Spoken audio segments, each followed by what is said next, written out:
Hello, everyone, and welcome to another Scrum webinar. It's great to have you all here. If you're new to the webinar, I will quickly explain in the beginning how it goes, but welcome. If you have been to one of the previous webinars, you already know how it goes, and it's anyway nice to see you again here. So I'm gonna get started by first explaining what we are gonna do today. And in the previous webinars, I talked a lot about the exams, how they go, gave you a lot of exam tips. And if you have missed any of the previous webinars, you will find them inside the course so that you can rewatch them. All the webinars contain timestamps so that you can jump to specific parts of the webinar without seeing the entire thing if you don't want to. So with that being said, for today, I have another topic of discussion. And I wanted to tell you at least my opinion about some of the myths when we're talking about the PSM I or PSPO I exam, in particular regarding to preparation. And then in the second part of the webinar, we'll do the regular live Q&A. So let's discuss about the exam and some of the myths that are circulating.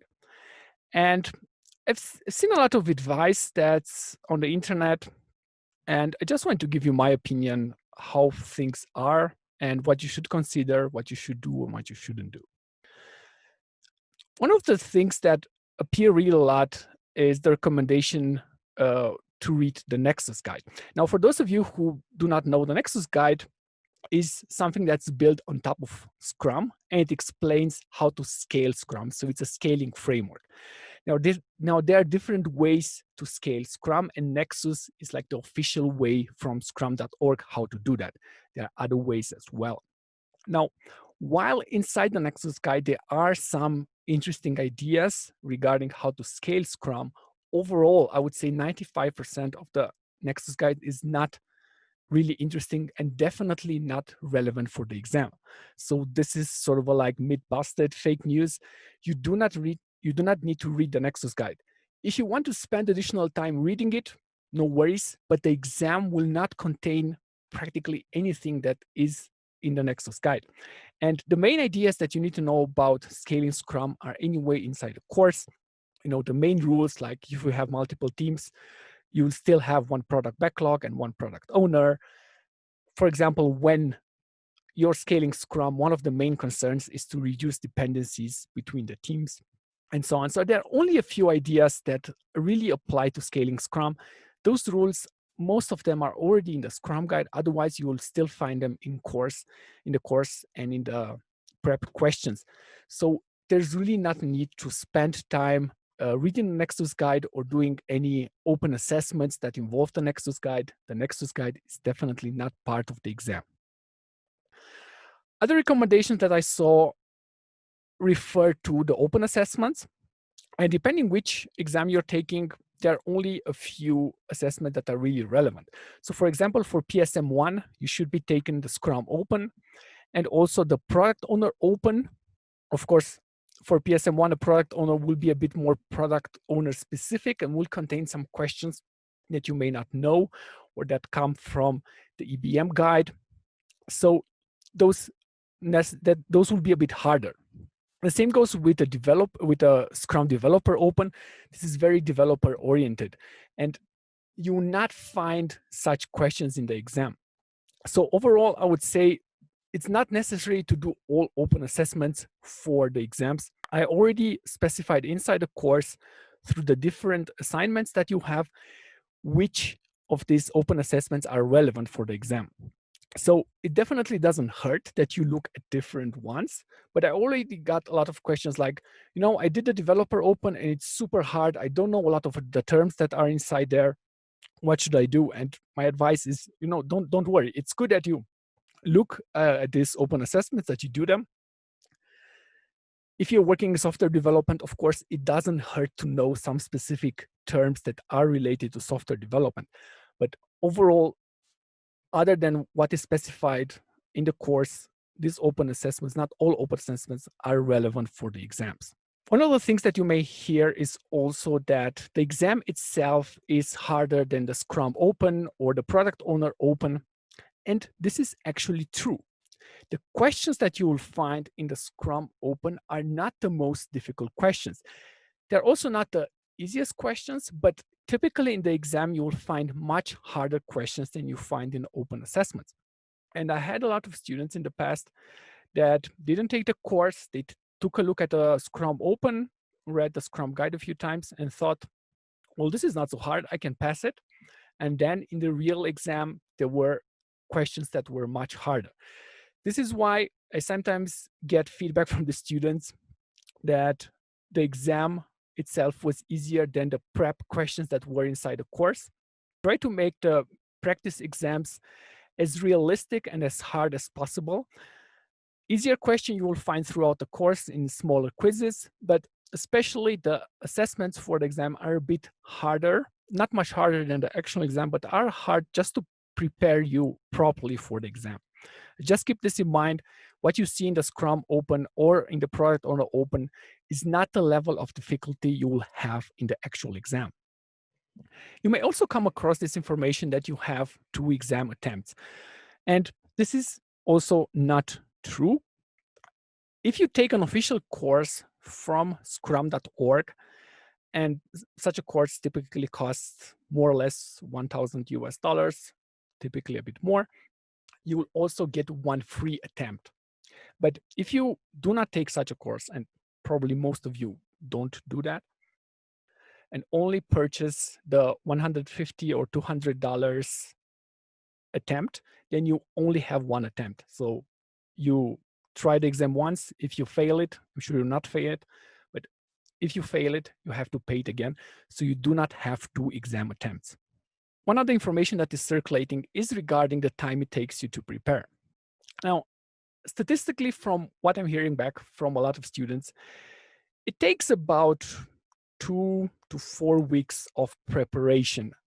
This is, of course, in parallel to any full-time job that you might be having, or any other things that you're doing. So it's not like full-time, but most of you require about 2 to 4 weeks to prepare for this exam. Now, of course, it really depends on your previous experience, if you have already been familiar with Scrum and so on. I did have students who have just taken the exam over the weekend, so started preparing on Friday and they passed the exam on Sunday. But typically, it doesn't take you a long time to prepare. You can make your preparation time longer, but you can also make your preparation time shorter. So what I typically recommend is that you set a deadline for yourself and try not to over-prepare. And this is typically because the course is a step-by-step guide and takes you through all the parts that you really need to know. So if at the end of the course, you have done all the assessments and you have followed my advice and you're scoring 100% or almost 100% scores in all the practice assessments, then this means that most likely you are prepared for the exam and there's absolutely no reason to delay taking the exam, to invest more time into preparation, especially when that time doesn't go into reading the Scrum Guide or reading Scrum-related material, but doing more practice questions. I'm gonna go into that a bit later. You don't need a lot of time to prepare. You can prepare very effectively. And this is what I tried also in this course, to make it as effective and as fast as possible for you to learn these things, not to procrastinate, just to focus on the most important things that are relevant for the exam. And this also comes hand in hand with the advice generally of like doing all the questions that you can find or purchase online. And in my opinion, this is really not needed. It's partially a waste of your time. It's also a waste of your money if you're purchasing additional questions. And typically there's not much knowledge that you're getting through doing more and more questions. You can get additional knowledge through studying the Scrum Guide in more detail or reading a book or something else, but not necessarily by doing hundreds and hundreds of questions. So I consider this not to be needed. You don't need to do this. You could do this if you have a lot of time, you don't know what to do with it.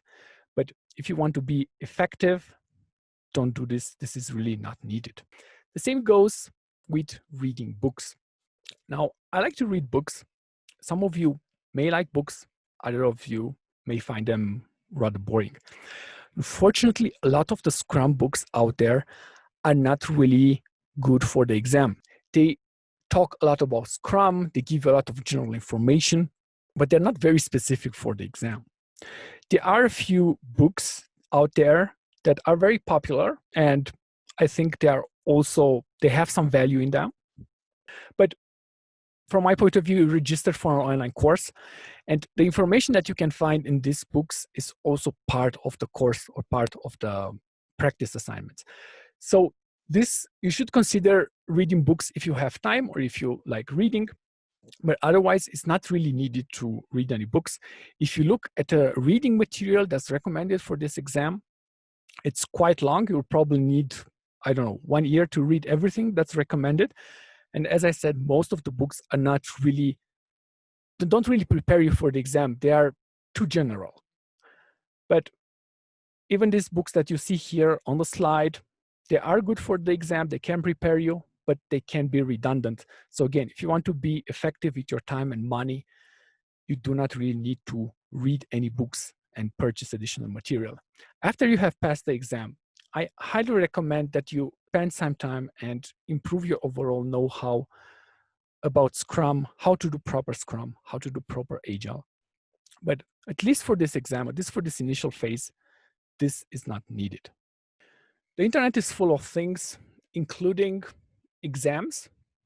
Some of them are paid, some of them are free. I typically don't recommend taking any of them. A lot of people recommend taking other exams, practice exams. Some of them are free. The problem with exams that you find on the internet is that most of the time you don't know who put them, how old they are. Most of them don't contain an explanation, or sometimes the explanation is not even correct, or they just provide you an answer and don't provide you with an explanation. And what happens is that students start memorizing questions and start thinking that if they saw a question, it's the exactly same question that they saw somewhere else. And especially for the exam, even a few words can totally change the meaning. And this is why in the previous webinars, I talked a lot that you should look at every question as you have never seen it before. This is super important because you can make a mistake quite easily by just assuming, oh, I know this question, I know the answer, I've seen it somewhere before, this is the correct one. So be very careful with questions that you find somewhere. If you do not know the source, if you do not know the person, or in my case, for example, you can find me on LinkedIn. This course that you're taking has reviews from students like you that have taken the exam. If I'm explaining something in this course that is false, or if you take my course and then fail the exam, you can go there and say, hey, Valentine, this was really useless. You explain here things that are not true.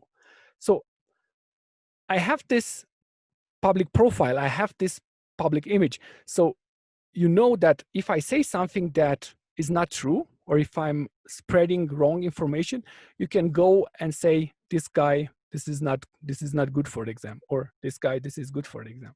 So just be careful where you find these questions, and if you really trust the source, use caution because they may bring you in the wrong direction. As I explained, most important thing is studying and understanding the Scrum Guide. If you understand the Scrum Guide, you'll be able to answer any question, regardless which exam this is.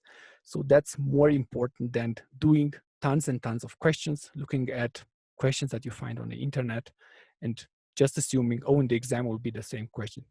Maybe similar questions in the exam, it may make you believe or learn things the wrong way.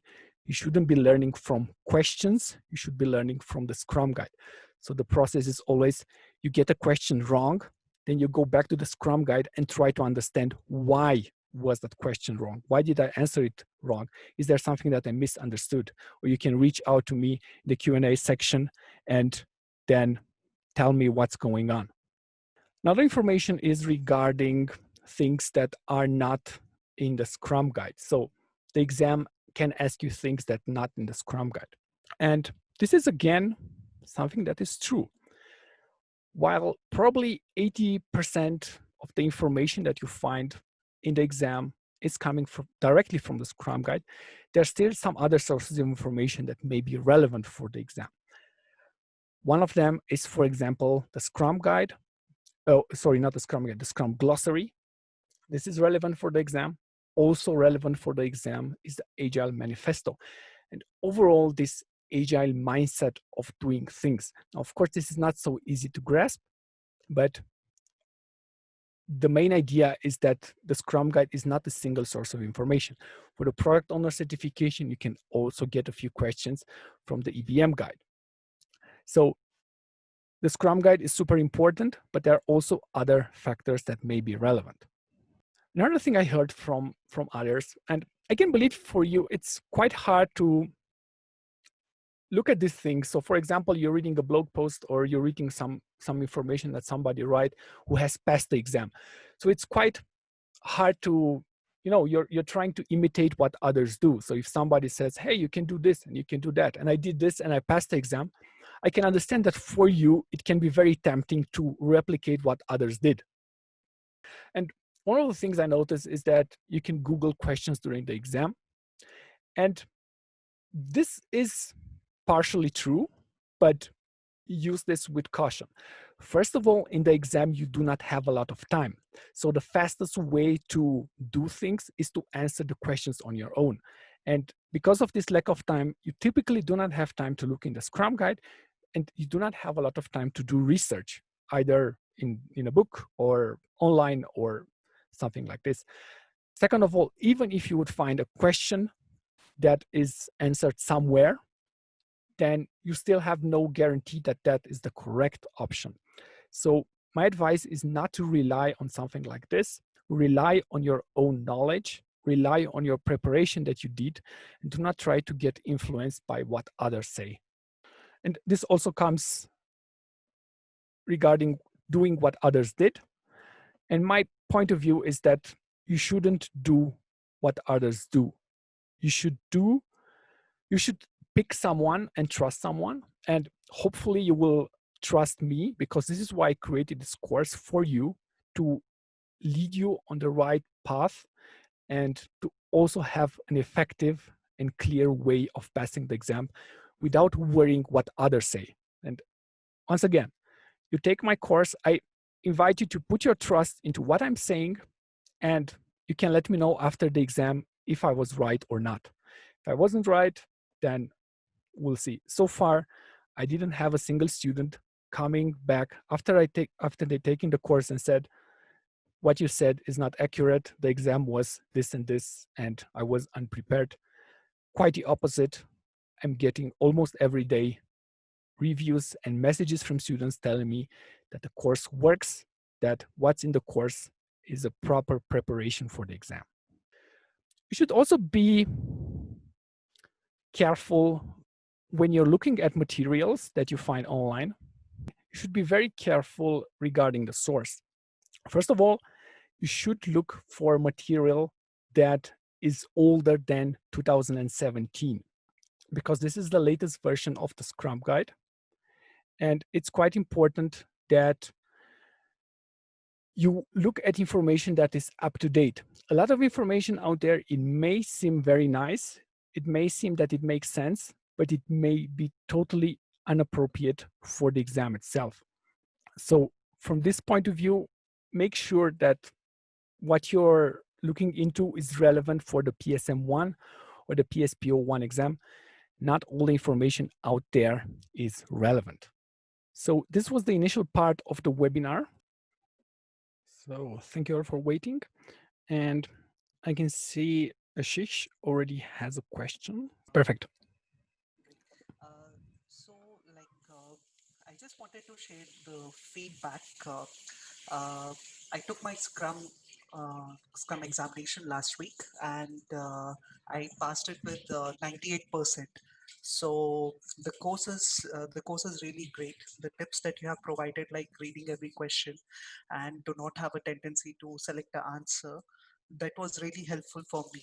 And I felt that the real examination questions, they are more tricky, compared to the open assessments, as well as like you suggested that try to answer all the 80 questions within 40 to 50 minutes. So that strategy really helped me out. And this also gave me a time, like I noted down the question numbers where I was not sure that which answers were not right. So definitely your course plus multiple times Scrum Guide reading and deep understanding helped me like passing this exam. It was not like rather I was giving an exam. It was like I was just implementing whatever that your course and the Scrum Guide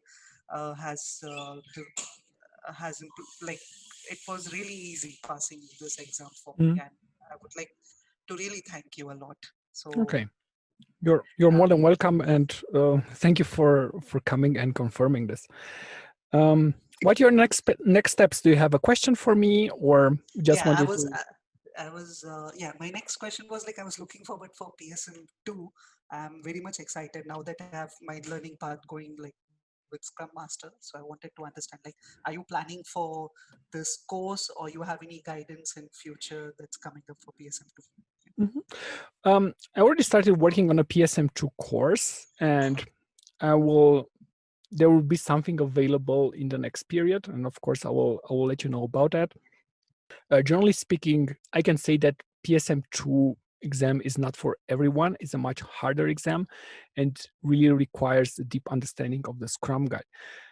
You can say overall that the exam itself doesn't contain any new information. The Scrum Guide and all the materials are the same.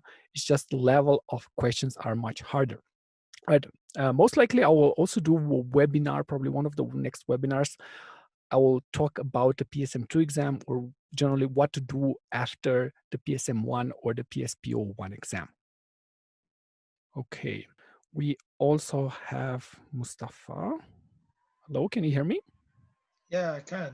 Hi, Okay, good great. morning. Hi, how are you? Yeah, very well. Yeah, I just want some clarifications. Sure. I actually took one Scrum exam earlier from SCRUMstudy, and it's called the certificate I got was like it's a fundamental certification. They called it Scrum Fundamentals. And I'm preparing for a Scrum Master certification. And when I go through the course, I think I'm supposed to. So I'm confused when you say PSM I, PSM II, like the nomenclatures are kind of confusing to me because I'm preparing for the Scrum Master certification, and the Scrum guide I'm working with that I was given has Scrum principles, Scrum aspects, Scrum processes, Mhm. inputs, outputs, a lot of things that I have to read. But I when I look at the course, like I've not gone through everything, but do I really have all that? Is it gonna prepare me for that exam? Or it's just for the exam that I've already taken? That's what I'm trying to clarify. Okay. Well, to be honest, I'm not familiar with the exam that you're mentioning. Typically in the Scrum world, especially when we're talking about the Scrum Master certification, there are two popular possibilities. You either do a certification from scrum.org or you do a certification from Scrum Alliance. These are the most well-known certification authorities that are out there. And this course is created for the scrum.org PSM I certification, or if you're taking a product owner course, for the scrum.org PSPO I certification. Now, the course is based on the official Scrum Guide. So any certification that you take that is based on the Scrum Guide, the information there is still the same. As I'm not familiar with the exam, I cannot tell you exactly what are the difference or how are the exam questions. So overall, the preparation for the exam in terms of question may look different. But from what I know, the scrum.org exam is also the hardest one. So I cannot imagine you taking this exam, understanding really the Scrum Guide, and then not being able to pass any other Scrum certification out there. But as I said, I'm really not familiar with the certification that you're preparing for. Okay. It's just the Scrum Master certification. It's nothing more than that. That's what it's called. I understand there are a lot of Scrum Master certifications, and I'm not familiar with each and every one of them.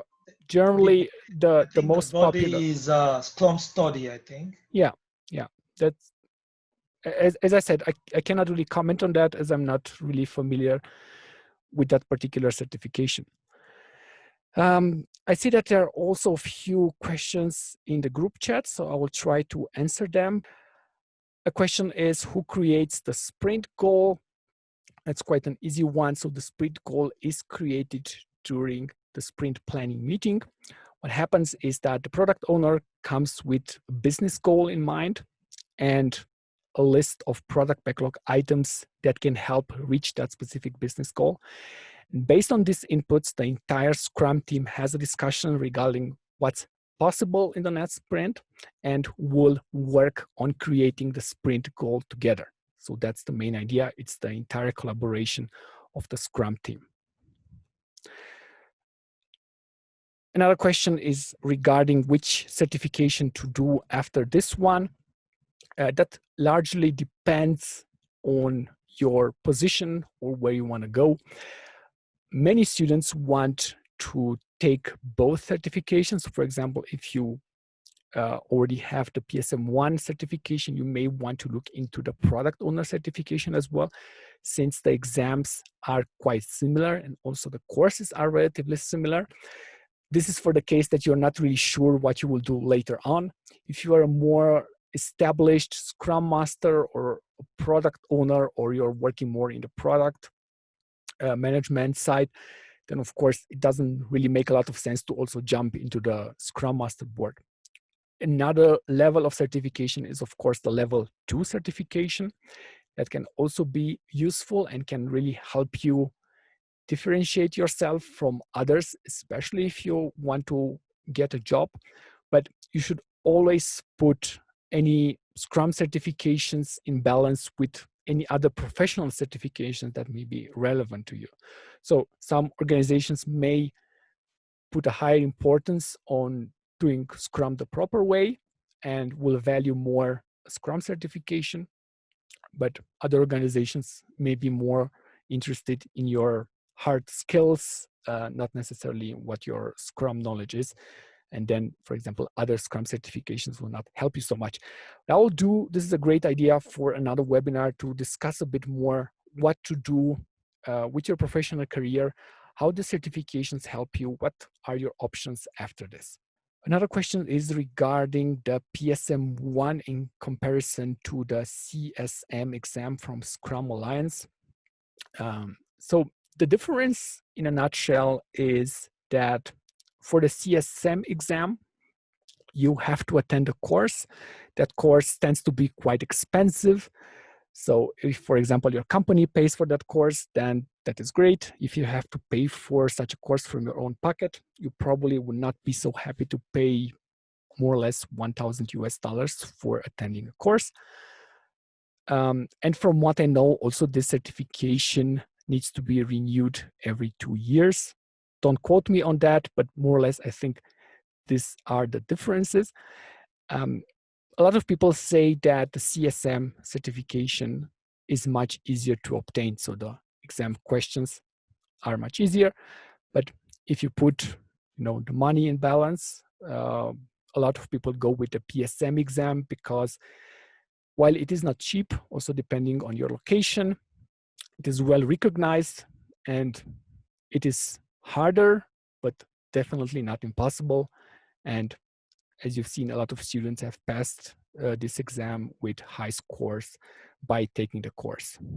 Another question regarding the product owner. Who chooses the product owner? Can he be changed during the sprint? What you need to understand is the Scrum Guide only explains the main rules, the fundamentals. So you will notice that in the Scrum Guide, there are not a lot of things explained because this is left up to the organization. And it really depends who chooses the product owner. Typically, the product owner should be a person that has a very good knowledge of the product that is being built or will be built in the future. So it is a person that has a certain degree of skills, knows the vision or creates the vision, and is really involved in this product management field, really understands what is being required and how to do that.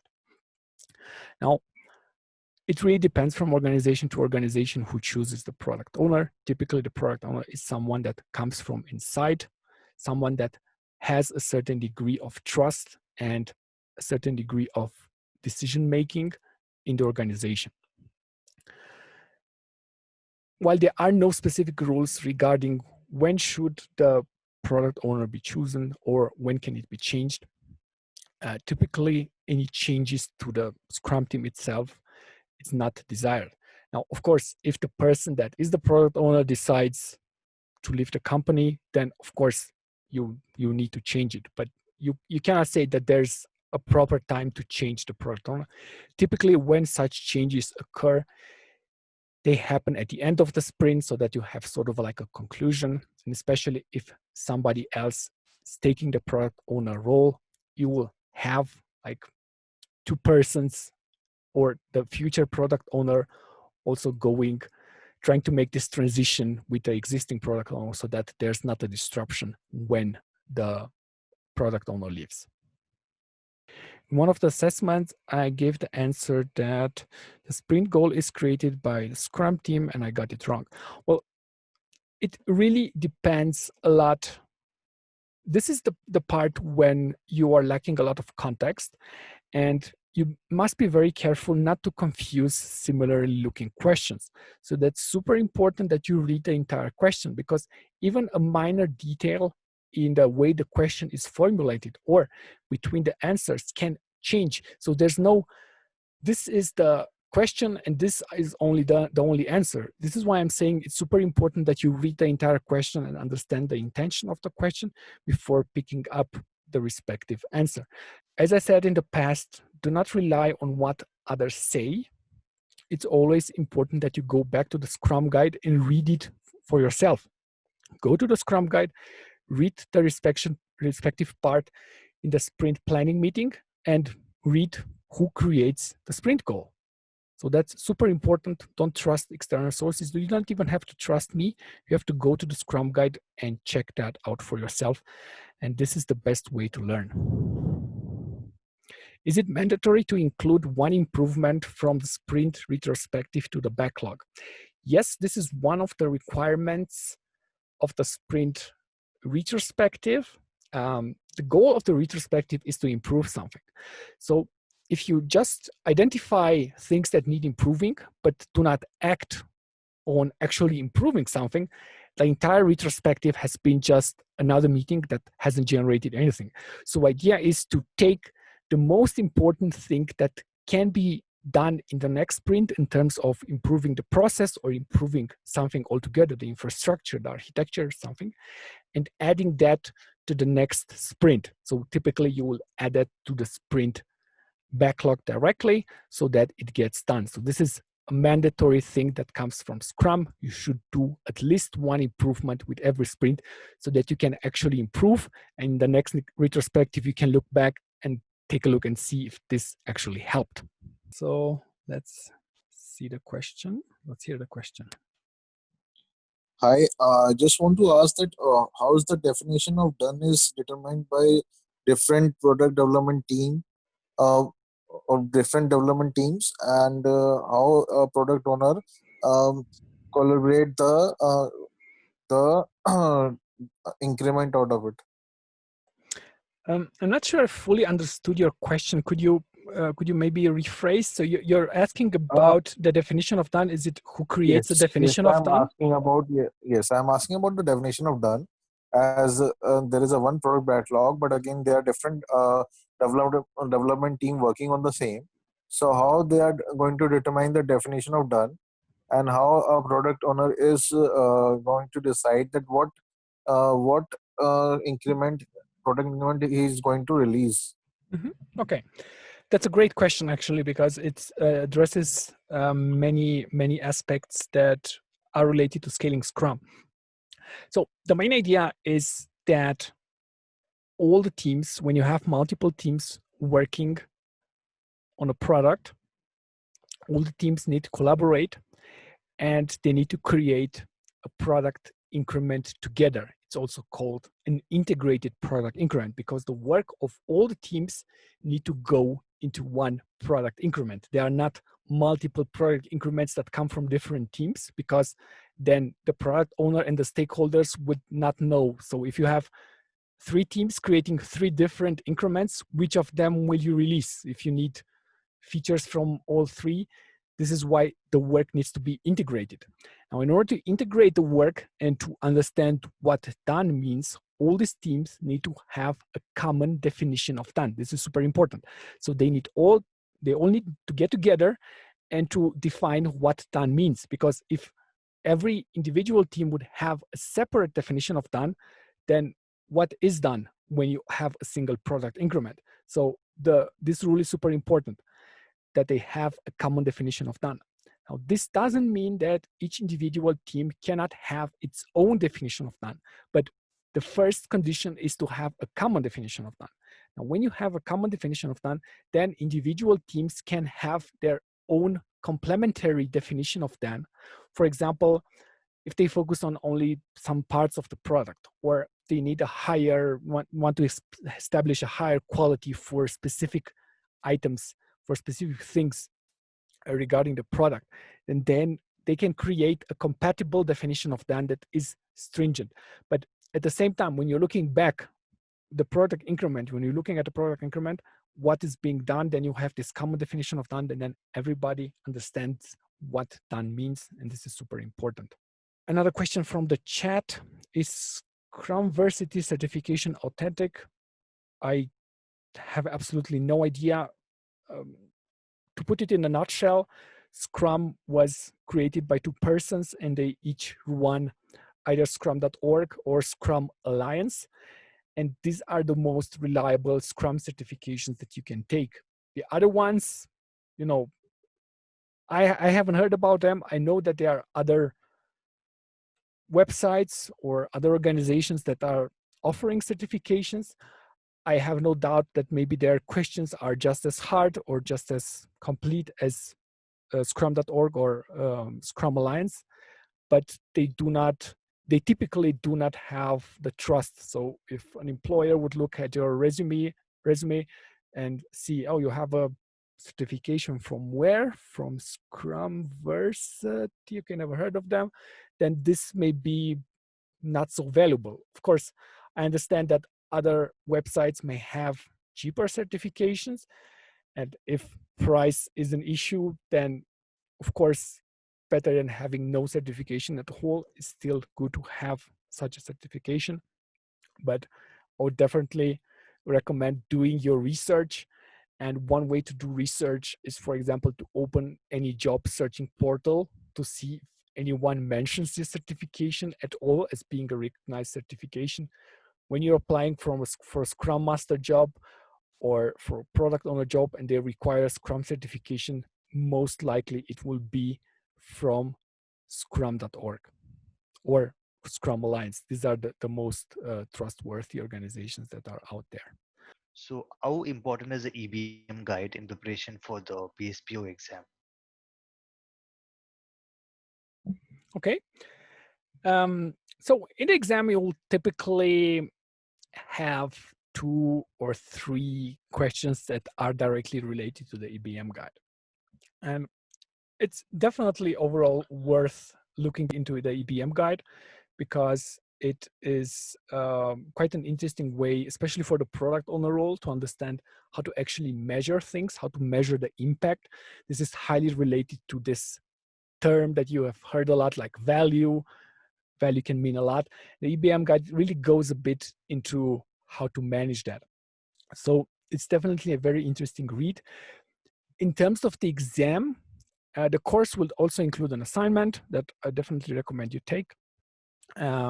What's definitely relevant for the exam is the appendix right at the end of the EBM guide.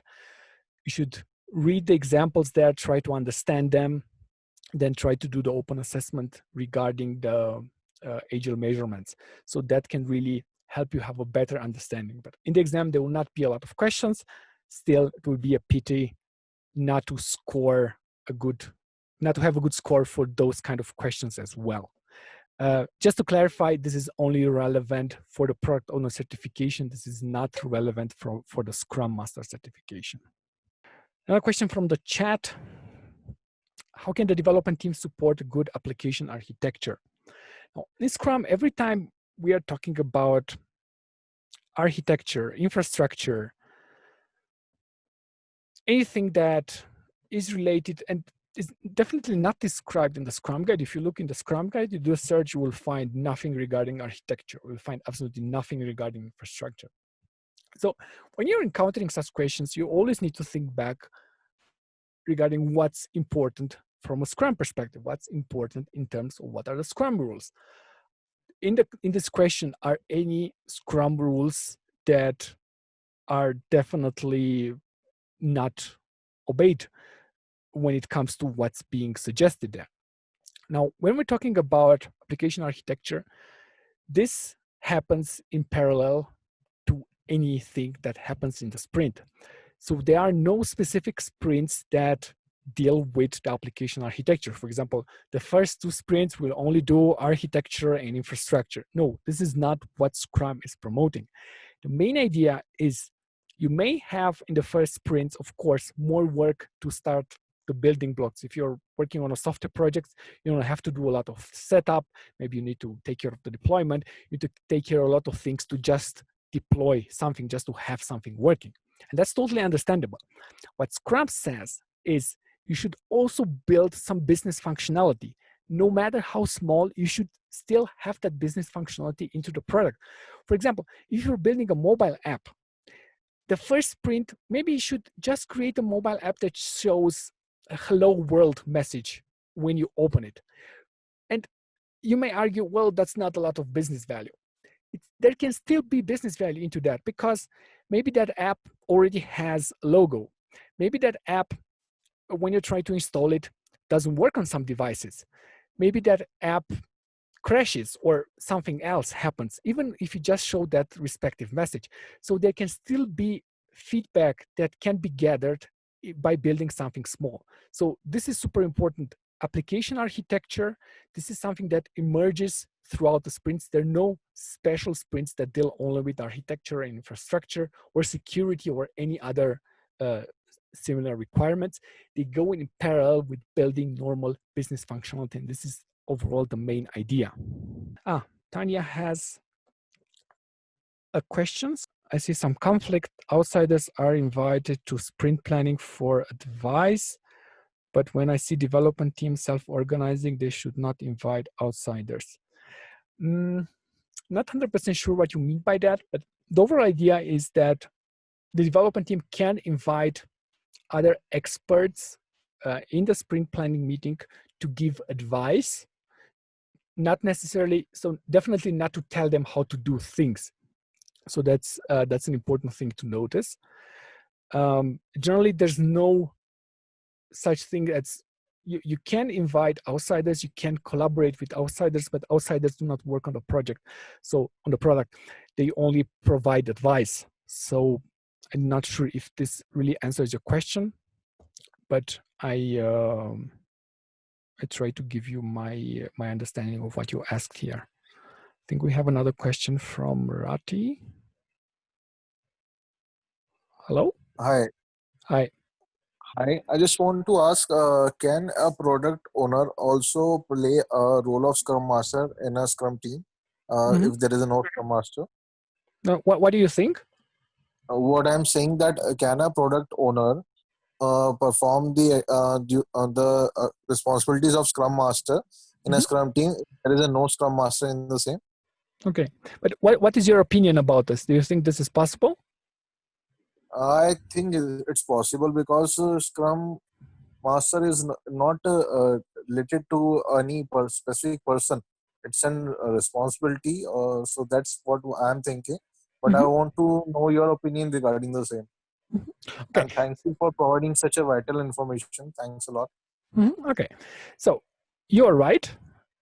It is possible because the Scrum Master is in itself is a role, not a person. So a role can be played by multiple persons. Now, the product owner role and the Scrum Master role are at they have two different focuses when we're talking about a Scrum team. So yes, it would be possible. Is it a good idea to do something like this? Definitely not. So there's no Scrum rule that says explicitly you shouldn't do this. It's generally accepted that this is why the roles exist, to have this separation and to have different focus. For that reason, it's not a good idea to have mixing of roles. Typically, you will not find so much the product owner also being the Scrum Master. You will most of the time have a development team member also being a part-time Scrum Master.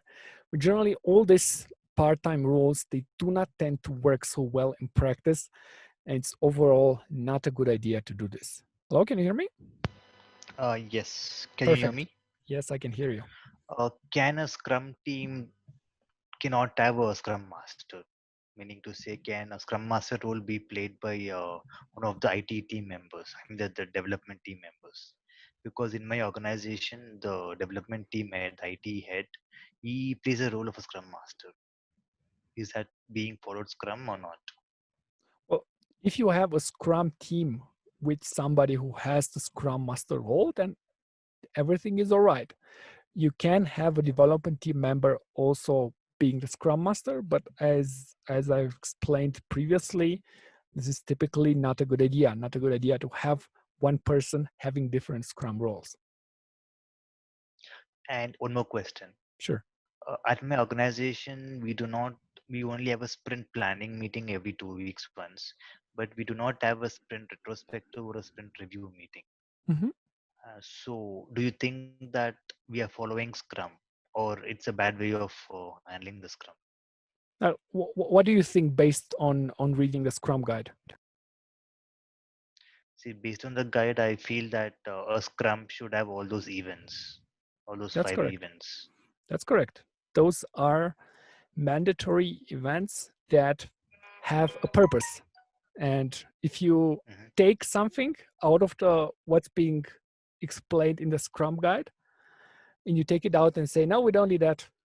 Sprint reviews, we talk all the time, or um, we don't need a retrospective. We're working for many years. We already know there's nothing to improve. Then you're not doing Scrum the right way. So when Got you're it. looking, One, when you're looking at your organization and you're noticing that you're not doing something that is being explained in the Scrum guide, most of the time you're not doing Scrum the right way, and you're losing some of the benefits, some or actually sometimes quite many of the benefits that Scrum offer. got it. One more question. Sure. Is a sprint backlog refinement meeting a formal meeting? Because this is not part of 5 Scrum events that is as per the Scrum guide. Mhm. But is this a formal meeting that we need to have? So what do you know about a product backlog refinement meeting? Does it have, It's for in. example, is it explained when it should take place? Or does it have a time box? It does not have a time box, but that can take place anytime during the sprint, is what Mhm. I understand. Yeah. Because So basically, you discuss the product backlog items, the product owner discusses with the development team. yes, that's absolutely correct.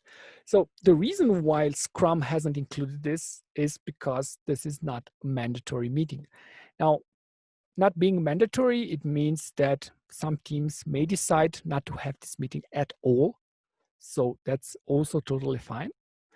They may also, the Scrum team itself decides how often to have this meeting, how long it should take, and so on. So for that reason, because the Scrum Guide wants to give more flexibility and doesn't want to impose something that's maybe not really necessary to everyone. This is why the product backlog refinement meeting is not part of the regular Scrum events.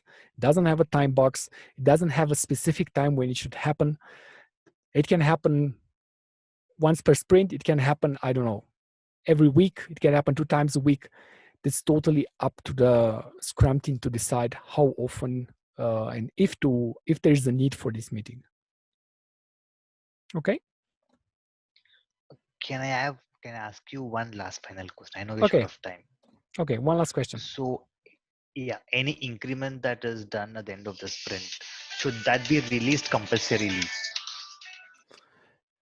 So the idea with the product increment, and that's quite very well specified in the Scrum Guide as well, is the product owner will decide when and if to release that specific increment based on whatever criteria he or she decides it is relevant. So typically you may have, so for some products in the beginning, as I gave the example with you have a mobile phone app, when you have just a hello world message displayed, that's it contains a small business functionality maybe, but you practically you're not so comfortable releasing that. So you may want to wait. So this is why there's not a specific requirement in the Scrum Guide. The only specific requirement is that every sprint must produce at least one product increment. And then the product owner will decide if and when to release that specific product increment. So that's the only thing that's relevant at this point. Okay, I will read one more question from chat. So the question is regarding the acceptance criteria, who and when writes them? Is it correct? It should be written before something goes in the sprint backlog. So acceptance criteria are still part of a product backlog item. Another way of describing acceptance criteria is simply test criteria. So it is still part of the product backlog item.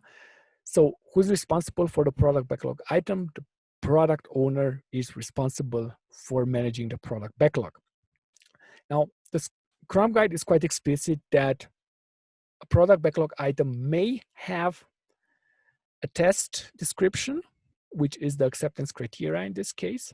So acceptance criteria is something that is optional. Now, in many cases, it makes sense to have acceptance criteria because, especially if you're using a combination of user stories and also acceptance criteria, it makes it easier to understand exactly when is a specific item actually done, especially from the perspective of the product owner. So for example, acceptance criteria can be like really specific things that are related to the product backlog that's being implemented. There should be a button that is green. The button will be on the left side, or a message will appear, or things like this. So they can help really understand, if you're looking at this acceptance criteria, to understand, okay, is there a button that is green and is it on the left side of the screen? Okay, then it means that the acceptance criteria has been followed, but it is not mandatory. We appreciate all of you being here and attending the webinar and asking so many great questions. Thank you so much for watching this.